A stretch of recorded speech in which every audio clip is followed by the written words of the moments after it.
em média, a mulher coloca cerca de 160 substâncias tóxicas em seu corpo por escolha própria. Porque ninguém, absolutamente ninguém na sociedade, as obriga a se maquiar.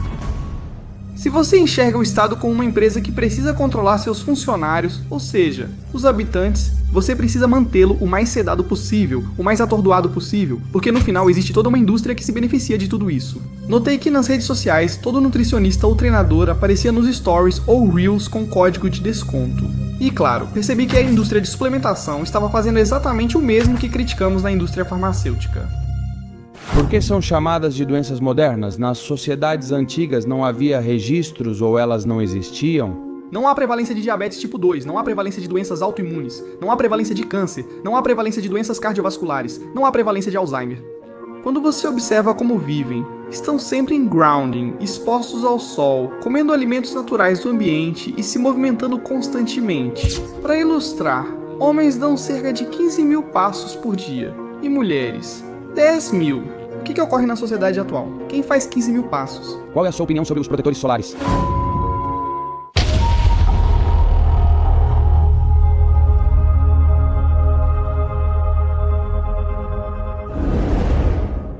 Boa noite a todos, senhoras e senhores. Bem-vindos a mais um episódio de A Fábrica. Hoje tenho o enorme prazer de contar com um especialista em suplementação, um crítico de toda essa indústria, uma pessoa que se dedica a transmitir uma mensagem extremamente importante sobre a importância da massa muscular, a queda da testosterona e a perda da masculinidade. David Deponte, bem-vindo. Como está? Valeu, irmão. Obrigado pelo convite. Vamos com tudo. Além disso, meu compatriota, você realmente tem o sotaque. Poxa, também não me resta muito. Não, quer dizer, ainda te resta algo. Me chamam de galego de merda. Todos os venezuelanos são muito sacanas comigo. Eles mesmos me expatriaram. Sim, única e exclusivamente por causa do sotaque. Sim, não, que já não te resta nada. Pra você, não resta nem vestígio. Não, aqui também é normal. Fique com muito pouco. Bem, David, resumi sua trajetória e atuação nas redes, mas gostaria que você mesmo se definisse. Como você se apresentaria? Olha, realmente, o que eu tento fazer é um canal para divulgação, acima de tudo. Ou seja, um canal através do qual muita gente que eu sei que não tem voz, porque realmente se dedicam a atender pacientes, e no 1 a 1 não podem realmente se dedicar à divulgação de conteúdo, criei este canal para que as pessoas possam compartilhar essa informação nas redes sociais. E comentar sobre o mundo da saúde, que talvez não teriam outra oportunidade. Certo? E quais temas específicos você aborda dentro do mundo da saúde, só para que o público tenha um contexto seu? Como você definiria os pontos-chave da sua divulgação? Os pontos-chave da minha divulgação, eu acho que primeiro é centrado na ciência e em evidências acima de tudo. E depois eu acho que me concentro muito principalmente em mostrar o outro lado da moeda. Muitas vezes, o lado B da suplementação não é abordado nas redes sociais, pois o foco costuma ser na divulgação. Todos os benefícios e atributos que a suplementação certamente possui. Mas na maioria dos casos não se fala sobre tudo o que ela é. Todos os efeitos adversos da suplementação. Vamos falar sobre suplementação. Primeiro vamos defini-lo e depois quero que você faça uma crítica baseada nos dados que você tem sobre isso. Beleza? Por onde você quer que a gente comece? Por onde você se considera mais especialista ou por onde você se sente mais confortável? Davi. Hoje em dia divulgo um pouco contra a suplementação, se é que posso chamar assim, porque comecei vendendo suplementos e percebi que as pessoas ficavam viciadas. Esse suplemento que eu vendia para ela, sem saber que poderia ter efeitos colaterais ou que talvez nem ajudasse a pessoa a atingir seu objetivo. Quando você percebe que alguém tem esse vício por um produto que provavelmente só ajuda pelo efeito placebo, ou seja, só por acreditar que pode ajudar, a pessoa já está ajudando. Na verdade, o que sustenta essa transformação é a alimentação e o treino, não a suplementação. Então, claro, aí comecei a mudar um pouco a perspectiva sobre se eu realmente estava ajudando aquela pessoa ou não. Através daquele produto que eu estava vendendo para ela. Por exemplo, em qual produto isso aconteceu mais? Esse vício e efeito placebo que você mencionou? Eu acho que na maioria dos casos é nos pré-treinos que isso acontece. Sim. Esse nível de vício da pessoa pelas sensações que ela sente no corpo. Certo, e isso pode ser definido como vício? É que, claro, se você perguntar para uma pessoa que seja, de repente, especialista em farmacologia, em termos de componentes, ingredientes, provavelmente ela vai te dizer que não. Que não é realmente um vício o que isso gera, porque não há nenhum ingrediente que cause esse nível de dependência. Mas só pelas sensações que isso te causa, esse produto, pelo que ele te gera, sobretudo, esse nível de força que pode te elevar antes de um treino, isso afeta muito psicologicamente, pois você sente isso durante o treino, especialmente ao parar.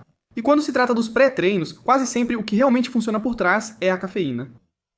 Então, praticamente dá para dizer que as pessoas estão consumindo muitos pré-treinos, quando na verdade o que funciona é a cafeína. Assim, um café teria efeito semelhante. É um café super valorizado, ou seja, com preço acima do normal. Você paga praticamente só pela cafeína no pré-treino. O restante, como corantes e sensações no corpo, é extra. É como quando você compra pasta de dente com sabor de menta. A pessoa ela acredita que isso é o que dá o hálito fresco ou a doçura da pasta de dente. Não é isso que garante dentes limpos, assim como quando você limpa a sua casa. E o cheiro que tem do perfume? É comum entrar em um lugar e sentir um cheiro bom dizendo "Uau, cheira limpo", mas isso não significa que o local esteja realmente limpo, pode ser só o perfume. A indústria entende que ao criar essas sensações e sabores, gera isso que chamam de vício. Acho que pode soar muito forte, mas no final é uma espécie de gancho que te prende àquele produto. Tenha em mente que, uma vez que você tem essas sensações e começa a treinar mais forte, entre aspas, depois, no dia em que parar, vai sentir a queda de uma forma brutal. Vale, uma pergunta. O que você acha da suplementação de magnésio, zinco, etc? Olha, bom, aqui poderíamos falar sobre... Existem suplementos que não têm evidência por si só, existem suplementos que podem ser muito manipulados pela indústria. Realmente, aqui na Europa costuma-se regular em... Nos Estados Unidos eles te vendem qualquer coisa? O problema é que a Food and Drug Administration é reativa. O que isso significa? Supondo que você queira lançar o que é a Food and Drug Administration. Desculpa, David, o que é a Food and Drug Administration?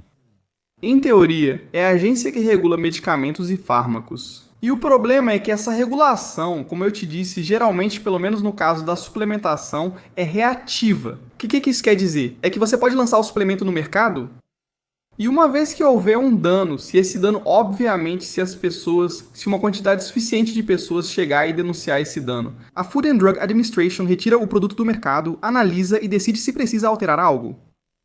Mas então, o problema é que há muita suplementação que não tem evidência, realmente não tem evidência em nível científico. Os ingredientes podem incluir itens não listados no rótulo ou, ao contrário, faltar componentes mencionados na embalagem. Então, além disso, tem a manipulação dos ingredientes aqui na América Latina, que até hoje foram criados selos e QR Codes para rastrear o suplemento, mas existem suplementos? Tipo aminoácidos de cadeia ramificada, para você ter uma ideia, é um dos suplementos mais vendidos e é um dos que menos faz sentido. Mais vendido e consumido por fisiculturistas. Vendo de fora como espectador, você pensa, se um fisiculturista toma, é porque ele deve saber de algo e faz sentido que ele tome. Mas na verdade é um dos suplementos com menos respaldo, que não faz sentido se você já tem uma alimentação rica em proteínas. Tipo, puxa com o cu. O que, por exemplo, não faz sentido? Porque o que ele está te fornecendo são os aminoácidos isolados, e aqui eles brincam muito com algo chamado aminospiking, que é que você pode lançar uma proteína no mercado e dizer que ela tem X quantidade de proteína, mas na verdade ou provavelmente tem menos. Eles colocam aminoácidos isolados para que na avaliação pareça ter mais proteína. Eles fazem isso com frequência, é bem comum. Mas depois, na América Latina, para te dar um exemplo, lá você pode encontrar proteínas que podem ter menos proteína, até mesmo em porcentagem, do que o leite em pó. Isso ocorre devido à manipulação e ao pouco controle na indústria de suplementação na América Latina. Então você praticamente defende que não é necessário suplementação para alcançar certos resultados físicos? Olha, a nível de vista. Falando em evidência científica, estima-se que a suplementação pode ajudar entre 5% e 10%, ou seja, os 90% restantes dependem de mudanças no estilo de vida, alimentação, treino, descanso e ritmos circadianos. A suplementação ajuda só nesses 5 a 10%. O que acontece? Para quem compete, isso pode ser a diferença entre ficar ou entrar no pódio, ou subir do terceiro para o segundo ou primeiro lugar. Mas a maioria das pessoas, mais de 90%, não consegue? vão à academia e tudo mais? Sim, claro. Sim, faria sentido. Se houver uma deficiência, olha, eu sempre deixo isso claro. Se houver uma deficiência comprovada, se você tiver uma deficiência nutricional, e não sei, por exemplo, você é vegano? Então, não sei se você já foi vegano em algum momento. Olha, Davi, não me ofenda, somos amigos, somos amigos. Mas supondo que em algum momento da sua vida você tentasse e teria que se suplementar de qualquer jeito, aqui é onde a suplementação realmente ganha espaço, considerando também que pelo menos existem deficiências, geralmente nutricionais, mas porque os alimentos perderam o valor nutricional. Sim. Entendi. Você citou algo que achei interessante e que meu amigo Carlos Magno já comentou bastante. Os ritmos circadianos. Quão importantes eles são para uma otimização do físico? É tudo. Ou seja, eu acho que aqui muitas vezes nas redes sociais se discutiu qual é o 80-20, né? Se 80% é o treino, 20% é a suplementação. Vamos lá. Vamos ver, Davi, primeiro. O que são os ritmos circadianos? Certo, os ritmos circadianos são basicamente os biorritmos que o nosso corpo tem, que são regulados pela exposição ao sol. Pense que cada célula do corpo tem um relógio ajustado pela luz do sol. Se você está constantemente enganando suas células com luz artificial, isso é como uma espécie de limbo. Como não é forte o suficiente para parecer dia ou meio-dia solar, seu corpo fica constantemente como perdido sem saber que hora do dia é, principalmente depois, quando lá fora está escuro e dentro você tem toda essa iluminação. Então, os ritmos circadianos são isso, simplesmente são os ritmos do nosso corpo, das funções que o nosso corpo tem em cada um dos órgãos e em cada um dos sistemas, e são regulados pela luz solar. Ou seja, é o sol que dá essa informação para que o seu corpo saiba o que tem que fazer e quando tem que fazer. Beleza? Então, onde está a importância ou por que os ritmos circadianos são tão importantes para a otimização de um físico musculoso ou para a otimização do físico em geral? Porque basicamente regula todas as funções, não só do organismo como um todo, mas também funções, por exemplo, a nível hepático, a nível digestivo. O corpo está preparado para ter certas funções durante o dia, durante essa exposição ao sol, e tem outras funções para realizar durante a noite. Então, se você não está respeitando esses ciclos do dia e da noite, que é o que a maioria costuma fazer vivendo muito principalmente aqui na Europa, que o horário nobre começa a partir das 9, tudo que é festa, celebração, futebol, começa depois das 9. Isso gera essa disrupção, nos ritmos circadianos. Por isso, principalmente, você vê que pessoas que trabalham em turnos noturnos ou em turnos duplos têm maior predisposição a desenvolver certos tipos de câncer. Ou seja, a exposição ao sol é vital para a saúde? Totalmente. E aqui, bom, há muitas evidências por trás disso, obviamente que apoiam. Curiosamente, por exemplo, podemos citar a esclerose múltipla, uma doença autoimune complexa que paralisa progressivamente a cada surto. Quando você repara... Hawking, por exemplo? Correto, sim. Quando você percebe que quanto mais perto do Equador, até mesmo na linha do Equador, falando do planeta Terra, a prevalência de esclerose múltipla é quase zero. E à medida que você vai subindo para o norte ou para o sul em latitude, a prevalência aumenta. E aumenta cada vez que você está mais ao norte ou aumenta cada vez que você está mais ao sul. E isso é justamente por causa da exposição ao sol. Tenha em mente que durante a nossa evolução, a maior parte do tempo estivemos expostos ao sol e nosso corpo simplesmente se adaptou a essa exposição. Está claro que, obviamente, se você é uma pessoa que vem de um país nórdico, está adaptado a receber menos sol. Por isso, quem tem pele e olhos claros costuma ter outras características. Tem outro fototipo? Por isso, se você pega uma pessoa de um país nórdico para outro próximo ao Equador, como Venezuela ou Colômbia, essa pessoa terá maior risco de câncer de pele, especialmente se exagerar no sol. O oposto também ocorre. Se você leva alguém da África com pele bem mais escura para um país nórdico sem exposição adequada ao sol, há consequências. Então, também aumenta a prevalência, ou seja, o risco de desenvolver algum tipo de doença crônica desse tipo. Certo, então por que hoje em dia, na Espanha e na Europa em geral, existe uma espécie de guerra? Por dizer que a exposição ao sol pode ser prejudicial, e sempre que nos expomos ao sol querem que façamos isso com protetores solares. Qual é a sua opinião sobre os protetores solares? Olha, é curioso, porque se você vai ao México e tenta entrar em um cenote, que são esses buracos naturais de água doce, eles não deixam. Eles proíbem você de entrar com qualquer tipo de loção, qualquer tipo de hidratante, protetor solar, porque isso prejudica o ecossistema.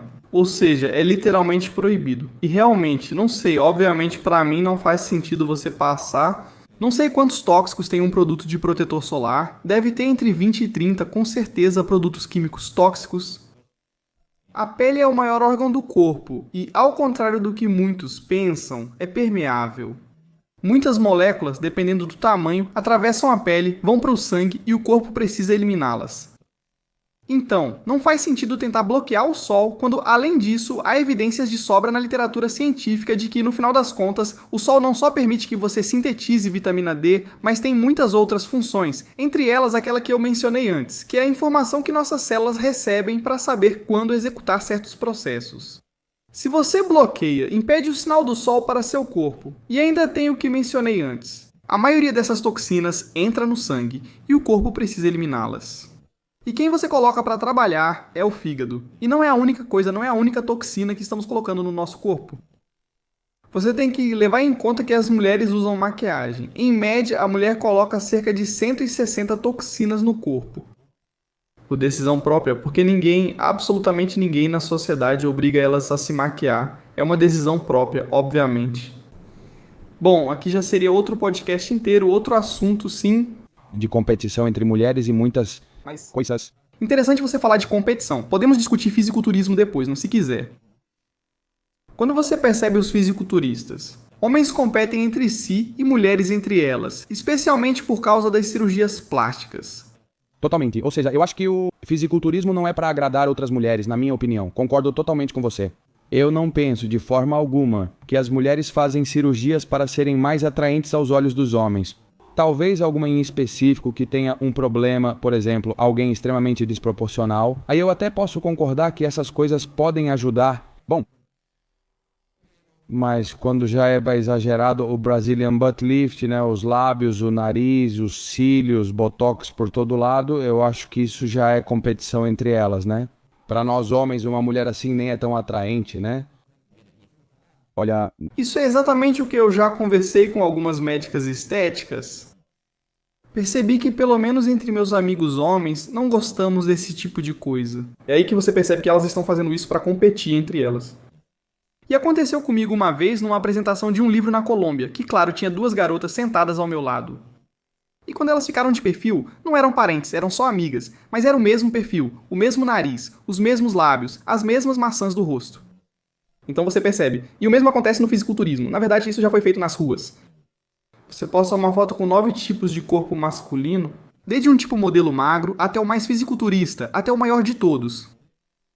E para as mulheres, praticamente de cada 10, nenhuma gosta do fisiculturista, do bombado, para falar de alguma forma. A maioria gosta do magro e definido. Então é aí que você percebe que, na verdade, os homens também estão competindo entre si. Por uma questão de dominância e de, não sei, de outra coisa, não saberia como definir, mas... sim. É uma questão de competição intrasexual entre nós. Então, Davi, falando sobre os tóxicos, você acha que isso sempre foi assim, desde o século passado? Como tudo começou? Você acha que foi intencional?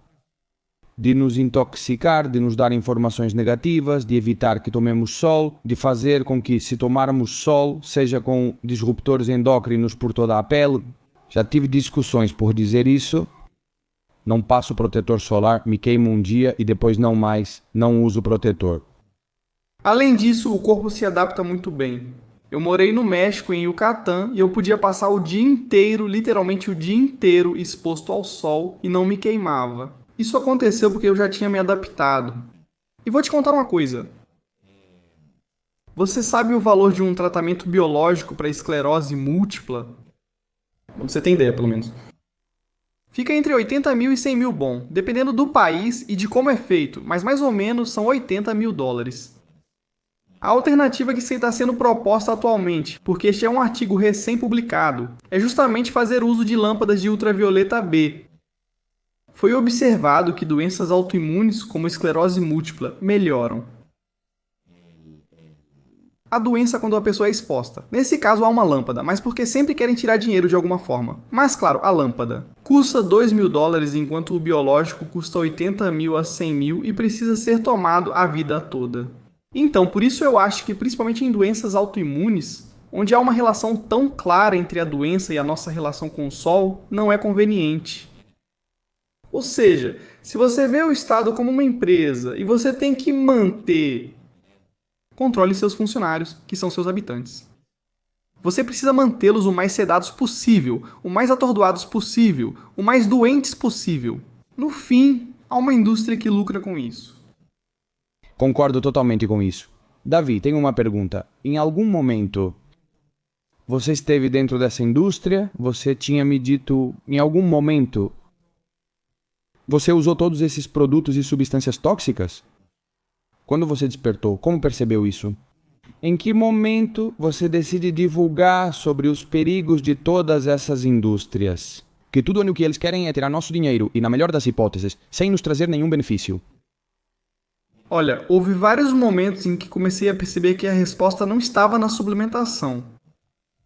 Uma delas, a mais recente, de alguns anos atrás, foi que comecei a perceber que, nas redes sociais, todo nutricionista ou todo treinador aparecia em stories ou em reels com seu código de desconto. E claro, percebi que a indústria de suplementação estava fazendo exatamente o mesmo que criticamos na indústria farmacêutica. É comprar o jeito de andar dos médicos? Bom, o jeito de andar é só uma expressão. Sim, Entendo. eles compram absolutamente tudo. Então, claro, quando você percebe que a indústria de suplementação não fez nada diferente, estão pagando influenciadores e profissionais de nutrição e treinamento para divulgar seus produtos. É preciso entender que há algo por trás que provavelmente não vai vir à tona. Se todos vendem lá fora, ninguém vai criticar. Isso foi o mais recente, mas já faz mais de uma década desde que comecei a vender suplementos. Tinha um suplemento no mercado que se chama Jack, é tipo Jack, tem um 3 e um D. E esse suplemento eu vendia na época na Venezuela. Em 2005, se não me engano, a Food and Drug Administration proibiu. Porque havia um ingrediente que aumentava, acho, os riscos de ataques cardíacos e não deveria estar lá. Foi então que percebi que a Food and Drug Administration era reativa. Porque se há 2005 eu estou te falando que eu provavelmente vendia isso em 2008. Como é que você fica sabendo? Você não fica sabendo? E você faz estoque? Porque sendo uma empresa de suplementação, eu realmente não sabia. Se eu tivesse uma loja e uma empresa que distribui suplementos na Venezuela ou outro país da América Latina, você teria estoque com esse produto? Você não vai tirar do mercado porque ainda precisa. Porque a empresa que produz o produto não vai te dar o benefício, não vai te devolver o dinheiro por ter retirado um produto do mercado. Acho que ao perceber que sempre há uma intenção ou interesse por trás, é preciso entender que existe o outro lado da moeda. E simplesmente me dediquei a investigar tudo o que havia, porque no final, não é que os suplementos não tenham efeitos adversos, quer dizer, eles têm efeitos que provavelmente não podem ser promovidos. Então, mas sempre vai haver efeitos adversos. Quais são esses efeitos adversos? Pois aí está a literatura para identificá-los. Por exemplo, isso é Testorei. Já te dei para experimentar e disse que estava boa? Tentamos fazer a bebida mais saudável possível, mas é verdade que é uma bebida que tem certos clientes de suplementação. Porque 90% das pessoas têm deficiência de magnésio. Depois o ginseng, que estimula a produção de esperma e testosterona naturalmente, e depois o zinco. Eu estive pesquisando e é verdade que são produtos que ajudam. Ou seja, onde está a linha tênue entre uma suplementação que faz mal ao corpo e uma bebida como essa? Você já... Quer dizer, eu deixo você fazer uma crítica, você que está envolvido nisso. Toda seletiva. Completamente. Nada. Bem.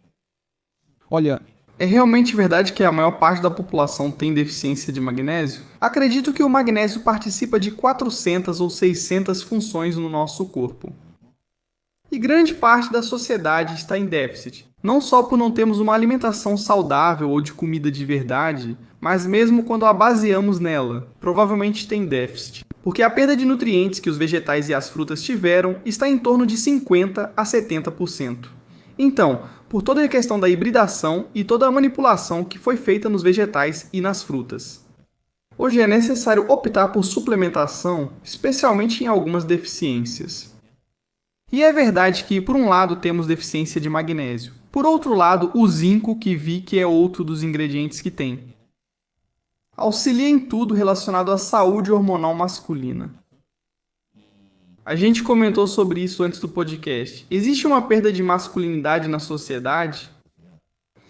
por uma baixa de testosterona, por uma baixa também na produção de esperma e de fertilidade. Então, T-Storage, sim, olha, isso não estava planejado, quero que vocês saibam, isso não é uma promoção disso, está saindo completamente natural. Então, você diria que essa bebida pode ser útil para as pessoas? Sim, claro. Bom, aqui é preciso fazer a ressalva de sempre, ou seja, vai ser útil enquanto a pessoa estiver fazendo outras coisas. Atenção, senhores, quero comentar algo. Davi, não adianta tomar 5 T-Storage de melancia e depois se masturbar 8 vezes vendo Nopor, não treinar, ser preguiçoso e não tomar sol. Tem que acompanhar isso com a vida de um urso, né? Beber puro não te transforma em um Urso. Entendeu? Isso é totalmente verdade. Isso ajuda. Isso não é o elixir do Panoramix que vai te... você toma e... arrebenta romanos como um tapa? Não é assim. Não, era isso que eu ia comentar justamente, que não adianta nada tomar esse tipo de bebida. Mesmo com uma ótima licitação, você não está executando o trabalho externo. Portanto, essa bebida não melhora a saúde hormonal masculina. Se você não está se expondo ao sol, não está treinando força, não está comendo proteína suficiente, não tem os ritmos circadianos sincronizados, etc, etc, etc. Portanto, a bebida não vai melhorar sua saúde hormonal masculina. Isso é totalmente... É um extra, e é esse extra do qual eu te falava. Que faz sentido para uma pessoa que já está trabalhando na sua saúde hormonal. Beleza, então já sabem, senhores, não comprem testosterona e se vocês não treinam, se não são uns ursos, se não são uns verdadeiros javalis de pelo duro, beleza, eu proíbo. Vamos colocar um código, isso é só brincadeira. E vai dizer que tem que me mandar fotos treinando. Mas é bebida? É um potencializador de testosterona, mas não é para isso. Digamos que não é uma fórmula mágica que impede que você trabalhe tudo o que acabei de enumerar, de forma extremamente correta, Davi. Falando sobre a queda da testosterona, falando sobre a queda da masculinidade, que a masculinidade e a testosterona estão extremamente ligadas a rainha dos homens. Qual você acha que foi o principal motivo para essa queda de 40% desde 1970 até hoje? Olha, bem, entre os principais culpados está a exposição ao sol, mas também tem a questão do álcool, dos alimentos processados e, obviamente, como consequência dos processados, a obesidade e o sobrepeso. Ou seja, só reduzindo o percentual de gordura corporal que um homem tem, ele pode aumentar os níveis de testosterona. Sim, obviamente. Depois o suporte, o apoio de suplementos como o zinco, o magnésio, etc. Reduzir o percentual de gordura é útil? Acredito que esses três são os principais culpados pela feminização da sociedade masculina. Acho que não sei se é isso. Agora entro em algo polêmico, porque me parece que até mesmo a contraparte está de certa forma apoiando essa feminização. Não sei se acontece com você, já que nunca morou na Venezuela. Você está com a contraparte, Davi? As mulheres... Você não morou, mas pelo menos na Venezuela. É muito comum quando você conversa com uma mulher, geralmente, e ela tem um parceiro que está acima do peso. Acho que não sei se elas dão mais valor ao homem quando ele tem barriga e uma cerveja na mão. É como se o homem, quando não tem barriga e uma cerveja na mão, não fosse homem. Em uma sociedade, eu estou falando exclusivamente de uma sociedade latina como a venezuelana. Então eu acho que essa feminização, de certo modo, eu acho que um pouco é respaldada, de certa forma, também pelo sexo oposto. Ou seja, se você está com alguém com barriga, que bebe álcool e tem um estilo de vida ruim, mas mesmo assim, você não percebe o dano que está sendo causado à saúde hormonal dela, até mesmo à saúde metabólica, à saúde em geral. De certa forma, você está apoiando que essa pessoa tenha esses níveis baixos de testosterona, que provavelmente vêm associados com uma baixa libido, uma pior composição corporal, etc. E isso está associado, além disso, com outros problemas na saúde metabólica e na saúde hormonal. Não é simplesmente tenho testosterona baixa e pronto. Tenho sim uma pergunta. Você é realmente um urso ou só acha que é? Vou te contar uma verdade incômoda. Você reflete as pessoas com quem convive. Passei anos em um ambiente estagnado, cercado por pessoas sem ambição, esperando por mudanças. Mas a realidade é que as coisas não mudam se você não assumir o controle da sua vida e se cercar das pessoas certas. Por isso criei o Clube Red Pill 3.0, um espaço para homens que buscam conviver com verdadeiros guerreiros. Um espaço para discutir masculinidade, estoicismo, relacionamentos e dinâmicas de casal. Buscamos oferecer as ferramentas para que alcancem seu potencial máximo, continuem melhorando todos os dias para que se tornem os homens que esta sociedade precisa tão desesperadamente. Além disso, ao entrar, vocês têm acesso a uma seção exclusiva onde podem fazer perguntas aos convidados da fábrica e aprender diretamente com os principais nomes da indústria. Se quiser entrar na comunidade, o link está no comentário fixado. Seguimos com o podcast Urso. Antes você falava sobre os tóxicos na alimentação. Até que ponto você acha que a indústria... Porque as pessoas não sabem, muitas pessoas não sabem que a indústria farmacêutica está estritamente ligada à indústria alimentícia. Todos os agrotóxicos que são usados para pulverizar pulverizar, fertilizar e tudo mais, são das indústrias farmacêuticas. Até que ponto você relaciona a queda da testosterona com uma possível intenção das farmacêuticas de criar uma sociedade mais domesticada? Unidade federativa, olha, é... Complexo, claro. No fim, como dizem na Venezuela, você paga e pega seu troco. Se você tivesse um negócio de alimentos processados e soubesse que as pessoas estão piorando fisicamente, abriria uma academia ao lado? Porque no final é ele. Quando você não está aqui consumindo do processado e não está engordando e não está piorando sua saúde, você vai estar aqui porque está recuperando sua saúde e seu físico. Então, olha, na verdade há exemplos brutais, porque nos Estados Unidos eles realmente levam isso a outro nível, sempre. Eles estudaram tanto o funcionamento das academias que muitas delas ainda não o fazem. Eles simplesmente sabem que as pessoas não vão, e é por isso que o modelo de academia funciona. Funciona porque as pessoas não vão. Pagam, mas não vão. Claro, é por isso que, na verdade, funcionam como negócio. Justamente por isso. Porque se você realmente tivesse a capacidade completa de uma academia com 200, 300 pessoas lotada o tempo todo, a academia colapsaria como centro de treinamento e não seria sustentável com tantas pessoas, certo? Então você pode matricular 1000 pessoas, mas porque ele sabe que metade não vai aparecer. Grande parte desse percentual desiste antes de março, logo no início do ano. Você cobra o ano todo e na metade... Geralmente, entre junho e julho, eles lançam novas ofertas para captar um novo público que se inscreva para o restante do ano. Eles têm muito dinheiro para investir e sabem exatamente onde as pessoas treinam menos. Eles sabem que na área de musculação, onde ficam os pesos livres, geralmente treina quem é mais constante. Não vou mencionar a rede de academias, mas essa rede de academias fez a área de musculação menor, porque não lhes interessa ter pessoas constantes dentro das academias. O que eles fazem às sextas? Oferecem pizza, pois sabem que o negócio vai bem quando as pessoas não vão. E se fosse? Isso é como... Vou entrar em outra polêmica, mas isso é como o Tinder. Redes sociais como o Tinder não são feitas para você encontrar o par ideal, porque se funcionassem assim e você encontrasse o par ideal, você iria embora. Então, eles criam um vício para te manter preso. E se você não está dentro deles, pelo menos que esteja na solução ou na contraparte. Por isso que esse tipo de indústria investe em um lado e investe no outro. Entendo perfeitamente. Então, falando novamente das farmacêuticas e de tudo isso, você acha que é algo parecido com o que você acabou de me contar sobre as academias? Sim, porque no final das contas, a questão das farmacêuticas e da alimentação. Se a alimentação causar um problema, a pessoa buscará uma solução. Na saúde, na indústria da saúde. Então você está lá do outro lado para oferecer essa solução, que no final é um paliativo, é um alívio para essa doença e que gera uma dependência. É nesse caso, por exemplo, para falar de um caso específico, um biológico, se fosse uma doença autoimune. Ao criar essa dependência, a pessoa se torna cliente vitalício aqui e também do outro lado. Porque você sabe que essa pessoa não vai parar de consumir os processados, porque ela não é capaz de associar a má alimentação dela ao problema de saúde que ela tem. Quando surgiu esse problema de saúde, como as doenças cardiovasculares modernas, doenças crônicas como câncer e diabetes tipo 2 ausentes em populações isoladas são chamadas de modernas. As pessoas não são capazes de associar seu estilo de vida com essa doença. Então você gera uma dependência de um lado com o medicamento e já existe uma dependência do outro lado com a alimentação dos processados. E aí você já viu. Obviamente com a ilusão que todos nós temos de escolha. Quando você entra em um supermercado, você percebe que tem a ilusão de que pode escolher.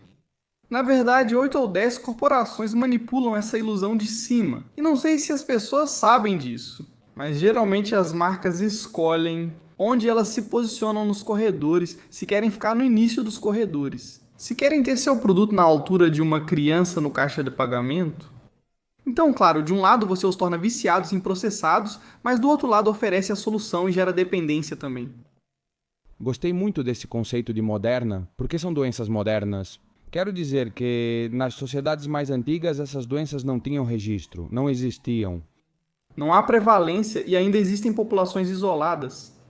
A doutora Maria Glória Domingues pesquisa populações indígenas isoladas na Amazônia, afastadas das sociedades modernas. Não há prevalência. Não há prevalência de diabetes tipo 2, não há prevalência de doenças autoimunes, não há prevalência de câncer, não há prevalência de doenças cardiovasculares, não há prevalência de Alzheimer.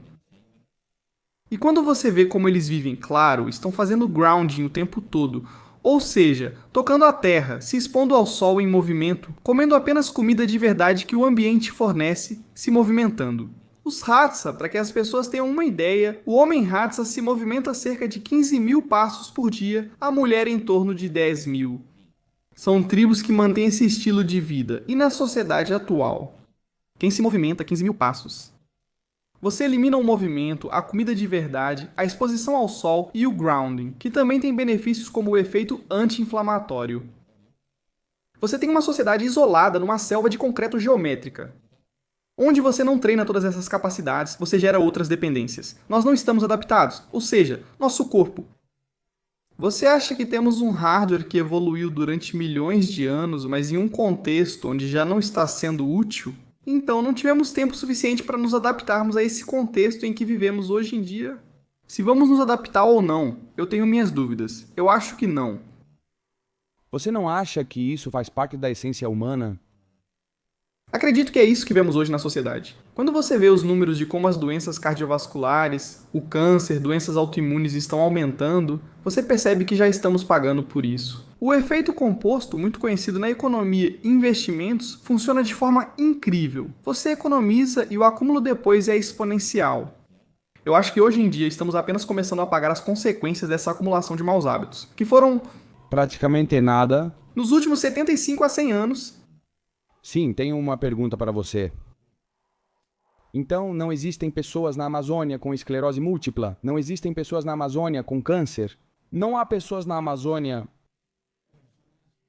com doenças cardíacas? Ou seja, todas essas doenças são consequências do mundo moderno. Por isso são chamadas doenças modernas. Eu duvido que hoje em dia haja registro disso, principalmente nessas populações ainda isoladas. Registrar doenças, especialmente autoimunes e câncer. Provavelmente de alguma outra forma, com certeza pode haver. Não sei se há registro nessa população isolada especificamente da Amazônia, mas não há prevalência de doenças modernas como cardiovasculares, câncer, Alzheimer ou diabetes tipo 2. Não. Você pode afirmar que essa sociedade, como foi criada, nos adoece? Literalmente. E Qual solução você daria, Davi? olha, eu acho que é entender primeiro o que o seu corpo pede como Homo sapiens. E aqui, independentemente de como a pessoa se identifica, hoje vejo um jogo estranho na sociedade sobre esse negócio de eu não me identifico. Com homem ou mulher, tanto faz, escolha o que quiser. Mas se é um Homo sapiens, seu corpo vai pedir algo fisiologicamente. É uma alimentação de testes, com nutrientes e comida de verdade. Movimento, o estímulo através do treino de força e exposição ao sol e respeitar os ritmos circadianos, sendo Homo sapiens. Não importa se a pessoa se identifica como girafa ou boneco, é isso que o corpo vai exigir para ter saúde.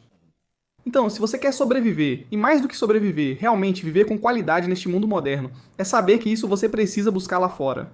Ou seja, você não vai conseguir isso ficando no sofá vendo Netflix, pornô ou redes sociais. Contratadíssimo. Davi, estou realmente adorando este programa de verdade. Eu tenho uma pergunta. Você já falou sobre os benefícios do grounding? O que é grounding? Simplesmente estar em contato com a Terra, com o planeta Terra, através da pele do corpo. Especificamente, supõe-se que em termos evolutivos, estávamos sempre em contato com os pés. Os pés. A quantidade de terminações nervosas que tem é brutal. Estamos perdendo essa conexão essencial que te permite tanto. Eu acho que é o anti-inflamatório por excelência da natureza, está comprovado, além disso, com evidências. Também melhora a circulação sanguínea. Por que então tantas doenças cardiovasculares? Você já ouviu falar de Luiz Henrique? Ele Antigo bom. ganhou a Champions com o Paris Saint-Germain? Você ouviu ele dizer que perdeu? Ele não tem alergias desde que começou o grounding? O que você acha? Disso? Bem, na verdade, recentemente viralizou um vídeo de Sérgio Ramos, também descalço, depois de ter jogado a partida sem sapatos. Na verdade, ele falou isso para a câmera. Faço isso a vida toda. Sim, acredito que Luiz Henrique já fazia isso, inclusive com o time que comandou no Catar. Não sei se antes ou depois os jogadores ficavam descalços no chão. É que eu acho que esse é um daqueles aspectos que ainda nos parecem muito esotéricos, porque a gente não entende. Porque eu acho que o principal fator aqui é que não somos capazes de detectar a velocidade com que nosso corpo faz a troca de elétrons com a superfície da Terra. Então, como ainda não sabemos medir isso, vemos que há melhorias no nível da inflamação, vemos que há melhorias no nível do fluxo sanguíneo. Como não podemos medir, ainda não sabemos os mecanismos pelos quais isso atua. Algo tão simples como entrar em contato com a Terra com nossos pés descalços, ou, bom, com nossas mãos, com qualquer parte do corpo. Mas há um argumento que é usado por muitas pessoas para atacar o mundo da vida antiga, a alimentação antiga, a carne. Que é que hoje em dia temos o dobro da expectativa de vida do que há 200 anos. Isso é verdade. Ou, Estão mentindo? olha, eu já discuti isso com vários especialistas na área, porque não se sabe se de repente é manipulação dos registros, ou seja, ou falta de registros. Em épocas antigas, é verdade que havia muita mortalidade infantil, ou seja, qualquer pessoa aqui que saiba calcular uma média. Se há muita gente que morre em fases iniciais, seja no momento do parto, abaixo dos 5 ou 7 anos, ou até mesmo em idades jovens, por causa das guerras. Exato, e vai desde o azar.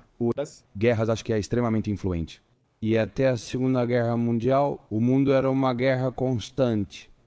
As feministas me criticam muito por eu dizer que o homem ia para a guerra, mas a guerra era a norma, não exceção. A guerra era a constante vital de qualquer homem durante toda a sua vida. Claro, e é por isso que eu te digo, se você faz a média, obviamente isso vai diminuir a expectativa de vida da população em geral. Se realmente vivemos mais hoje, em que condições passamos esses anos? Será que alguém quer chegar aos 80 anos se os últimos 20 serão presos a uma cama? Então, aqui a gente teria que se fazer duas perguntas. Se realmente estamos vivendo mais, e caso estejamos vivendo mais, estamos vivendo pior? Em piores condições? Então, pra mim, eu não acho que realmente estejamos vivendo muitos anos a mais, como dizem por aí. Essas mudanças. E ainda por cima, se estamos vivendo esses anos extras, estamos vivendo, mas muito mal.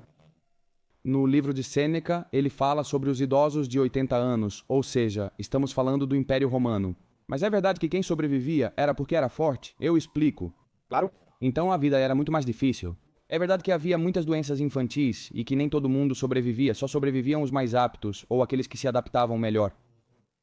Concordo com você, estou em guerra ali. Porque é verdade que hoje em dia os idosos vivem, mas vivem tomando remédios. 24 horas por dia vivem sem. Poder andar, vivem sem autonomia. Não sei até que ponto é verdade que hoje a expectativa de vida é maior. Caramba, já viu populações como os Timanes na Bolívia? E você vê mulheres com mais de 80 anos ainda carregando cestos na cabeça, se movendo pela selva. É aí que você percebe que realmente vivíamos muito melhor antes, pelo menos em termos de qualidade de vida. Não sei se, claro, de repente o contexto tornava mais difícil chegar a essa idade, e eu acho que também o protagonismo dessas pessoas idosas mudou, porque antes o idoso era visto como fonte de informação ou fonte de conhecimento. conhecimento. Hoje em dia isso também foi deixado de lado. E a prevalência hoje em dia do Alzheimer é brutal. Acho que vivemos na primeira geração da história que acha que não tem nada a aprender com seus idosos.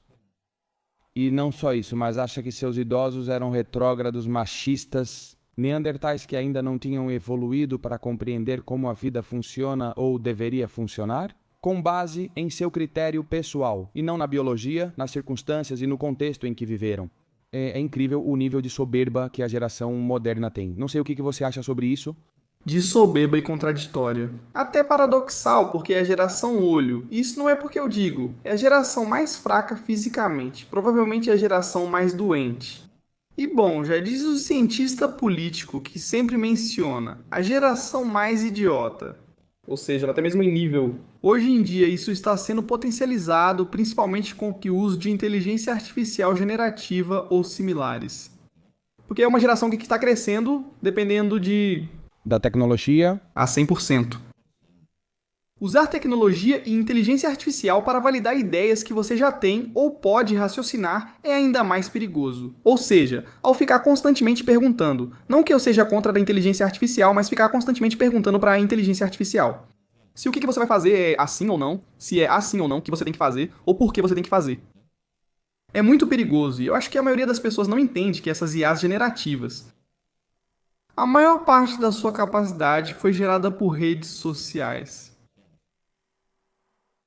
Eu tenho uma pergunta para você, Davi. É verdade que, desde que se pode medir o quociente de inteligência, geralmente a nova geração sempre supera a anterior em relação ao nível de quociente de inteligência? Acho que hoje estamos na primeira geração que vai ter um quociente de inteligência inferior à geração anterior. Eu acho que estamos piorando esse hardware em todos os sentidos, porque é a geração com menor fertilidade, com menores níveis de testosterona, com menor capacidade física do que qualquer outra, mais doente, provavelmente mais inútil com toda a disrupção da inteligência artificial, pois não encontrará espaço em uma sociedade totalmente automatizada, ou pelo menos em uma grande porcentagem. Como Tony Robbins disse em uma entrevista, acredito que haverá uma pandemia de falta de propósito. Ou seja, as pessoas vão se encontrar em um lugar onde tem tudo, mas ao mesmo tempo vão se sentir completamente vazias, porque não tem um propósito a cumprir. Concordo completamente com você. E o Davi? O que pode ser feito a respeito? Em qual? De todas as partes? Em... Todas as áreas citadas aqui, especialmente na ausência de propósito. Eu acho que recuperar a essência que temos como seres humanos, ou seja, recuperar não só esse contato novamente com o que foi o nosso entorno. O que era que ele te dizia? Não acho que vamos conseguir nos adaptar, mas além de recuperar a essência, eu acho que é saber ou saber reconhecer qual é o nosso papel dentro da sociedade. Está cada vez mais difícil por causa das distrações. Vejo isso principalmente em, não sei sua idade, mas 29 anos. Depois, em caras jovens de 19, 20, 21 anos, eu tenho muitos caras jovens na minha equipe, e a falta de foco que eles têm é brutal. Mas é porque vivem distraídos. Em uma sociedade dopaminérgica que te oferece dopamina fácil, com pornografia, com as redes sociais, com fast food, então, claro, você tem picos de dopamina. E depois, no silêncio, na pausa, em conversas profundas, não encontram satisfação. E eu acho que isso é um problema. Devemos resgatar nossa essência humana e buscar essa satisfação, nesses momentos de pausa, momentos de solidão, momentos de tédio que promovem a criatividade. Totalmente. Davi, antes você falava que a sociedade tem um monte de doenças que nem sabe relacionar com os maus hábitos que temos. Hoje em dia, a que você se refere? Porque eu acho que as pessoas, o que você e eu vemos como normal, no cotidiano, exposição a essas luzes, ficar em casa, comer no McDonald's, beber álcool. Depois, se quiser, falamos disso. A geração Z é a que menos consumiu álcool nas últimas gerações. Isso também é curioso. Mas quando você entende que esse conceito é o normal, você não vai questionar? Olha, sim. Na América Latina, há um costume que não sei se existe aqui na Espanha. Quando ocorre um acidente em rodovias, colocam cruzes ou flores. Aqui também fazem isso. Como um lembrete para que cada pessoa que passe por ali saiba que há um perigo de andar em alta velocidade, etc. Se fosse possível colocar uma cruz em cada lugar de fast food, em cada loja de bebidas, em cada lugar onde se promovem esses maus hábitos, provavelmente hoje em dia não caberia mais nenhuma cruz em nenhum desses lugares. Mas como a consequência não é imediata, não é como um acidente de trânsito, onde você bate no meio-fio, em uma árvore ou em um poste e morre na hora. Esse processo é demorado e, em geral, o diagnóstico de doenças crônicas como diabetes tipo 2 costuma ser tardio. É um diagnóstico que provavelmente é feito 10 ou 20 anos depois de você ter cometido centenas ou até milhares de agressões dia após dia ao longo de todos esses anos. Ao seu corpo você diz. Ao seu corpo. Então, claro, quando você percebe que são diagnósticos tardios, quando percebe que a consequência não chega de forma imediata, percebe que é muito difícil relacionar. É difícil a pessoa perceber que isso resulta do que fez por 10 ou 20 anos. O mesmo ocorre com câncer, Alzheimer e doenças autoimunes. Não se tem... registro, por exemplo, também do Alzheimer antigamente. Também não há prevalência, na verdade de nenhuma. Por algum motivo, por isso o sobrenome modernas, ou seja, por isso são conhecidas como doenças modernas. E... Por que elas são causadas? Ou seja, qual você acha que é o principal motivo? por trás de praticamente todas elas há inflamação. E por trás de toda essa inflamação há... Carboidratos? Sim, não só de carboidratos, é processado, ou seja, por trás da inflamação geralmente não está só a alimentação, está o estilo de vida em geral. Se você vai dormir tarde, se fica exposto à luz na hora errada, não protege essas horas da noite para um descanso profundo, não há reparação, isso gera inflamação, o álcool gera inflamação. Então não é só a alimentação. Por isso, é tão difícil correlacionar diretamente, por exemplo, como o fulano come McDonald's todos os dias. E eu vou ficar doente? Sim, porque Muita gente. não entende que correlação não é sinônimo de causalidade. Claro. Então, não conseguir gerar essa relação direta é o que torna tão difícil para a pessoa comum saber que, ao comer, isso vai me causar aquilo. Por isso surge a frase, meu avô fumou a vida toda e nunca teve câncer. Muito bom. Mas seu avô provavelmente ficava ao ar livre, provavelmente tinha um trabalho manual, provavelmente tinha um estilo de vida completamente diferente. Do que nós temos. Então agora não é nada mais. Na verdade, o câncer de pulmão é um dos tipos de câncer que mais mata pessoas no mundo atualmente. A pessoa que fuma não tem consciência disso. Por quê? Porque você não fuma um cigarro e morre, então no dia seguinte está com câncer de pulmão. Não, ninguém fumaria. Exato, correto. Mesmo com os avisos nos maços, as pessoas continuam fumando. Na verdade, eu estava comendo antes de vir para cá em um restaurante e tinha uma moça fumando, e também uma senhora de idade avançada. E ela justificava o fato de estar fumando sendo médica, com o fato de que tinha um diagnóstico, uma doença autoimune que é... Esqueci o nome, daquela das articulações. E ela dizia que, como não podia fazer nada com as mãos porque doía, acho que você deve saber qual é. Artrite reumatoide. Isso. Como ela não podia fazer nada com as mãos porque doíam muito. Então ela se distraía com o cigarro, mas já tinha fumado a vida toda. Essa era a realidade. Então, claro, como nunca associamos isso de forma direta, você acaba deixando passar. E não é o único, que era o que eu falava antes sobre a questão dos tóxicos. Não é o único tóxico. Se fosse o único, provavelmente a prevalência não seria tão alta hoje em dia. Mas não é o único. Se você vive nos dias de hoje, existem estudos, acabou de sair um estudo recentemente mostrando como há maior prevalência, maior risco de Alzheimer em pessoas que vivem perto de campos de golfe. Então, bom, o que isso tem a ver com os campos de golfe? Mas é por causa de todos os fertilizantes que eles usam. Sabe-se, por exemplo, que pessoas que trabalham em turnos duplos noturnos também têm maior risco de câncer? Pessoas que trabalham em aeroportos. Esse foi um documento divulgado pelo Departamento de Defesa dos Estados Unidos. Eles também têm maior predisposição, maior risco de câncer de próstata, por exemplo, nos homens. Então, claro, se fosse o único tóxico, mas são as IMF ou todas as frequências eletromagnéticas. É o álcool, a comida, os relacionamentos, pensamentos, ansiedade, depressão, estresse, alimentação e tudo o mais. Por isso é complicado dizer tudo bem para alguém. É que se você toma essa garrafa de álcool todo final de semana, você vai ter um problema de cirrose hepática. Mas como assim? Meu tio fumou a vida toda, tem 84 anos e está aí andando. Então sempre vamos ter esse viés e sempre vamos escolher que isso acontece com os fisiculturistas. Sempre vamos escolher o que está vivo. Não sei se você já leu algum livro do Nassim Taleb, talvez o Cisne Negro. No mundo dos investimentos dos corretores. Quando tem alguém que faz um ano ruim dessas pessoas que o pessoal contrata para investir em ações para eles.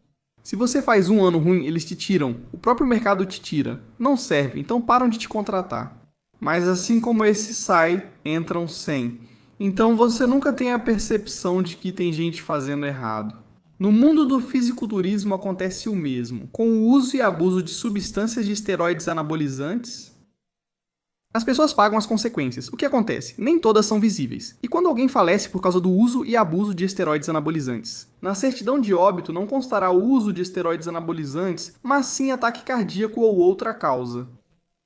E por outro lado, você para de ver essa pessoa nas redes sociais. Mas assim como ela, desaparecem outros que você nunca vai ficar sabendo. Estão entrando mais 100, então por isso, principalmente muitos jovens. Hoje em dia, homens também estão caindo no uso de esteroides anabólicos, promovidos também por uma geração muito jovem de homens que estão usando esteroides anabólicos e que não falam sobre os efeitos colaterais. Bom, Davi, você já mencionou várias vezes o fisiculturismo e acho que está na hora de falarmos sobre isso. Por que você critica tanto ou demonstra tanto desprezo pelo fisiculturismo? Embora, bom, não sei se eu chamaria de desprezo, mas você realmente fez uma crítica constante a esse mundo. Olha, eu também concordo. Para mim, tudo o que é insalubre. Me parece que isso deve ser criticado, né? Se criticam as pessoas gordas, com obesidade, com muita gordura, que não querem fazer absolutamente nada para mudar isso. Também devemos criticar quem se obceca por padrões físicos inalcançáveis. Se não vier de farmacêuticas, químicos e outras coisas que fazem mal ao corpo. Bom, não sei se você sabe que acabaram de lançar os jogos Enhance. Não faço ideia, não. Eu não gosto. O fisiculturismo. As Olimpíadas, não, isso aqui são as Olimpíadas com anabolizantes. Ou seja, literalmente, o que eles querem é algo bom. Na verdade, por trás disso está um dos filhos do Trump. Eles querem bater todos os recordes olímpicos. Já usaram esteroides anabolizantes na natação, por exemplo. Mas enfim, eles querem os Recordes, né? Acabaram de quebrar um recorde do Nucer, não sei se em metros ou outra coisa, mas aconteceu agora. Mas, curiosamente, um dos que estava competindo, que era medalhista olímpico, agora, em situação de uso e abuso de esteroides anabolizantes, porque o cara é enorme de tanto usar, não quebrou seus próprios recordes. Para mim, o fisiculturismo é uma aberração contra a saúde. E eu acho que a maioria sabe disso, mas não tem coragem de falar publicamente. Porque quem percebeu isso provavelmente ou ainda participa ativamente, ou já participou e tem algum tipo de título. Então, eu te digo isso porque conheço muita gente que já esteve no fisiculturismo e não tem coragem de mencionar isso nas redes sociais. Quer dizer que os campeões do Mr. Olympia usam tudo isso? Não são naturais? Os Mr. Olympia claramente não são naturais. Mesmo assim, no fisiculturismo, isso é contra o... Antidoping? Não, mas se você falar do fisiculturismo natural, teoricamente é natural, mas quase não é. Porque hoje em dia não, pois há formas de trabalhar com produtos químicos. Para que não pareça que você está usando algum tipo de doping, No fisiculturismo natural, um amigo me falou que o polígrafo é a prova definitiva. Isso procede? não sei, não conheço o tipo de teste. Mas enfim, tem o típico teste de urina e as típicas trapaças, que você leva a urina de outra pessoa e pronto. Então, mas de natural não tem quase nada. E eu acho que é isso. Eu da última vez. A única e última vez que fui para uma competição foi no Arnold Classic em Las Vegas. E o que você vê, ou seja, vê um monte de mulheres no palco competindo e um monte de mulheres atrás na plateia admirando elas.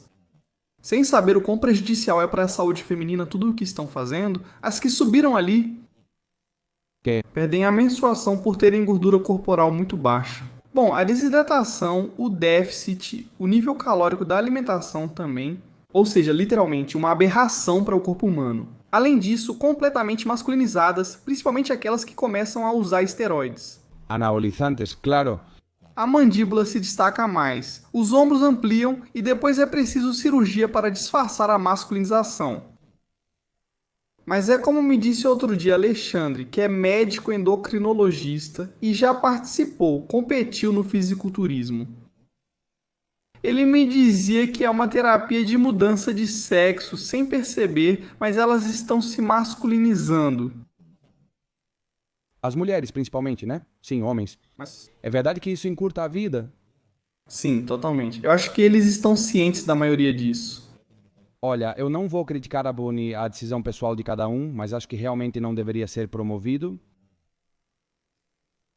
O que acontece é que eu acho que indiretamente, bom, tem uma corrente de... Eu ia xingar, mas tem uma corrente de jovens nas redes sociais que falam. Não sei se você já viu, mas são um bando de malucos. Todos que falam que se você não tem o bíceps com mais de 35 centímetros, é como se não fosse homem. Você tem 35 centímetros de bíceps? Nem mediram o meu, então não. Tipo, pra que eu vou medir? Porque no final das contas, você tem um... Braço de bíceps que impressiona? Era o que eu falava, eles competem entre si? Para que você quer um bíceps do tamanho da sua cabeça? Para chamar a atenção de outro homem ou para se sentir superior a outro homem? Não é isso. Nem sabe boxear? Claro. No fim, você percebe que é uma competição e que eles só estão prejudicando a saúde e encurtando a vida. E fazendo o jogo dos mesmos de sempre pra... Indústria farmacêutica? Certo. Outra coisa para terminar, Davi. Por que parece que essa sociedade só vende soluções e nunca te ensina como evitar o problema? Por que oferecem soluções, mas não para você? Ou seja, vou sintetizar a ideia. A indústria farmacêutica nunca gira em torno de prevenir as doenças, gira em torno de paliá-las, nem mesmo de curá-las. Eles não querem que você desapareça como cliente. As pessoas não entendem que a indústria da saúde quer clientes, quer pessoas que sejam recorrentes. Então, por que não se incentiva as pessoas a não ficarem doentes? As pessoas acham que todo o avanço na área da saúde se deve a uma tentativa de alcançar o bem-estar generalizado da população. Eu acho que somos cobaias para quem querem enfiar remédios enquanto dormimos. É que quando você percebe que existe todo um sistema montado por trás, você percebe que ele precisa se sustentar, só conseguem se sustentar com isso, ou seja, com o que fazem. De uma sociedade doente, fraca, que seja dependente de todo o sistema que foi montado por trás. Ou seja, eu acho que se qualquer pessoa que tem um negócio quer que o cliente volte, você não quer um cliente que venha só uma vez. Se você corta o cabelo de um jeito que nunca mais precise cortá-lo, você quer que o cabelo cresça e que essa pessoa tenha que voltar. Então, o que você precisa é da recorrência desse cliente. E a única forma dessa pessoa voltar é: ou você faz seu produto viciante, embora engenheiros de alimentos não gostem desse termo, mas eles alteram os alimentos para isso. Isso, Sim, sabe? isso, mas há muita literatura científica comprovando isso. Eles não gostam que você fale de dependência. A maioria dirá que o açúcar não é viciante, mas é que o Açúcar, existe o açúcar natural e o açúcar moderno, sintético, que colocam em tudo. Qual é a diferença entre os dois? O açúcar natural é bom? não, além disso, não é só o açúcar, mas também a combinação. Esses tipos de produtos têm algo que os torna hiperpalatáveis. Por isso, eu sempre digo que eles manipulam os alimentos até o ponto de torná-los viciantes. Porque sempre volta. E se você é a pessoa que desenvolve um biscoito X, você quer que o cliente volte pelo biscoito X? O curioso é que na indústria dos processados, seja fast food ou até mesmo processados de supermercado, para você não importa que a pessoa, ou seja, para você não faz diferença se a pessoa não voltar pela sua marca novamente. O que importa é que a pessoa volte.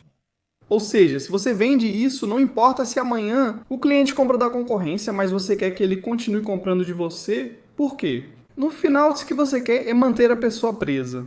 No sentido de que, se você tem uma rede de fast food, não importa se a pessoa amanhã vai voltar para a concorrência. O que você quer é que ela volte. Hoje em dia, redes de fast food já oferecem café da manhã. Eles sabem que você não vai fazer todas as refeições no McDonald's. Talvez você tome café no Starbucks, almoce no McDonald's e jante no Pizza Hut. Mas você vai voltar em um ou outro. Então, quando você percebe que a intenção é simplesmente te manter dentro, não importa onde você esteja, você percebe que o que eles fazem é muito sinistro. Sem considerar conspirações ou histórias, apenas analisando como um negócio. Eles querem que você volte como cliente. E como eu te disse antes, se você não está aqui, comendo comida processada, que como consequência é doença, você vai acabar ficando. Onde eles te oferecem essa solução? Solução que também é uma dependência farmacológica que não resolve nenhum tipo de problema para você. Senhores, o programa de hoje foi incrível. Muito obrigado, Davi. E hoje temos uma surpresa. Hoje a sessão exclusiva vai ser pública, porque não são muitas perguntas e quero que vocês vejam como podem interagir com os convidados que trazemos aqui. Deixarei o link nos comentários fixados da minha comunidade privada com sessões exclusivas da fábrica. Vocês vão ter acesso a todos os meus e-books. 2 lives exclusivas para a comunidade, com interação, perguntas e oportunidade de me conhecerem em encontros. Também quero que vocês saibam que têm acesso a todos os estudos que respaldam a minha maneira de pensar, dados, estatísticas, pessoas com afinidade, extremamente necessário, um ecossistema, obrigado, com valores e princípios em comum para crescer como pessoa. Vamos começar com esta sessão exclusiva, feita apenas desta vez.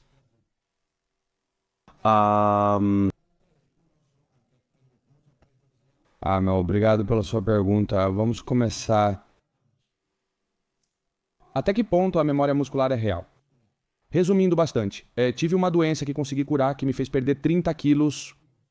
Um saco de ossos, devorei todo o músculo. Em 5 meses de treino fiquei forte como um touro. Ganhos incríveis. Velocidade, reação e explosão. Sem academia, só sanda artes marciais mistas chinês. Não vejo uma lógica que possa ser considerada científica. Abraço para vocês dois, máquinas. Abraço para você, Antônio, irmão. O que acha disso? Que grande, hein? Primeiro, parabéns, Antônio, porque realmente é um esforço enorme. Quando você perde, principalmente massa muscular. E a resposta foi dada por ele. Realmente existe uma memória muscular. O corpo tem a capacidade de lembrar do que foi ou de onde esteve, e por isso uma pessoa. Por isso sempre é mais fácil, quando uma pessoa já teve um bom físico e o perde, recuperá-lo.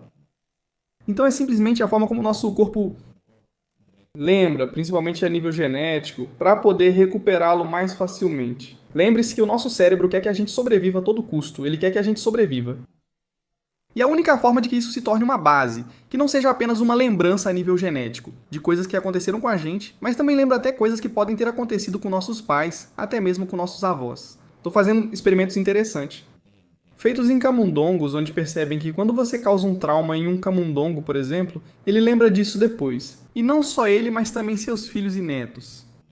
Então, mas isso é por uma questão de sobrevivência, então realmente é assim, como diz Antônio, nós temos memória muscular e IA. Por isso aquela famosa frase, quem teve, reteve. Quem já teve habilidade, físico ou massa muscular recupera mais fácil do que quem nunca teve. Enorme, Davi. Última pergunta. Você recomenda isso? Se a pessoa faz tudo certo, se expõe ao sol e consome carne e proteínas, treinando força e cumprindo todas as tarefas diárias necessárias, eu acho que esse tipo de bebida é bom, principalmente para trazer variedade dentro da rotina. Muita gente realmente acha chato se hidratar, sempre tomando só água. Mas, bom, sempre existem opções interessantes, como a bebida que você lançou no mercado. Obrigado, Davi. Se você colocar um canudo na bebida, eu corto, brincadeira. Aqui não cortamos nada.